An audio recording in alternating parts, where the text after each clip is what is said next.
Hello friends, இன்னைக்கு நம்ம ஒரு குட்டி ஸ்டோரி பார்க்கலாம் வாங்க.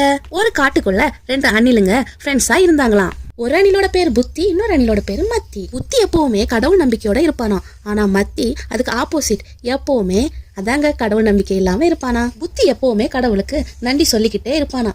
கெட்டது நடந்தாலும் நல்லது நடந்தாலும் கடவுளுக்கு நன்றி சொல்லி எது நடந்தாலும் நன்மைக்கேன்னு சொல்லுவானோ. இது மூலம் நமக்கு ஏதோ நன்மை இருக்குன்னு அவன் நினைச்சுக்கிட்டே இருப்பான். நமக்கு மீறி ஏதோ ஒன்று நடக்குதுன்னு எப்பவுமே புத்தி நம்புவானா. அதை பார்த்து மத்தி எப்பவுமே கேலி பண்ணி சிரிப்பானா. உன்னை மீறி என்னடா நடக்க போகுதுன்னு சொல்லி ஏளனமா சிரிப்பானா. நீ என்ன நினைக்கிறியோ அதுதான் வாழ்க்கையில நடக்கும்னு சொல்லி மத்தி சொல்லிக்கிட்டே இருப்பானா. ஒரு நாளைக்கு புத்தியும் மத்தியும் ஒரு அடர்ந்த காட்டுக்குள்ள பழங்களை பறிச்சு சாப்பிட போனாங்க. அப்போ அந்த மரத்து மேல புத்தியும் மத்தியும் அங்கே இங்கேயும் ஓடி விளையாடிட்டு இருந்தாங்களாம். அப்போ புத்தி மரத்துல இருந்து தடுமாறி கீழே விழுந்துட்டான். ஐயோன்னு கத்திக்கிட்டு முதுகுல அடி பட்டுடுச்சேன்னு சொல்லிட்டு முதுக தேய்ச்சி விட்டுட்டு இருந்தானா. அப்புறமா புத்தி கடவுளுக்கு நன்றி சொல்லிக்கிட்டு ஏதோ தலைக்கு வந்தது தலைப்பாகையோட போச்சுன்னு சொல்லிக்கிட்டானா. மேல இருந்து பாத்துட்டு இருந்த மத்தி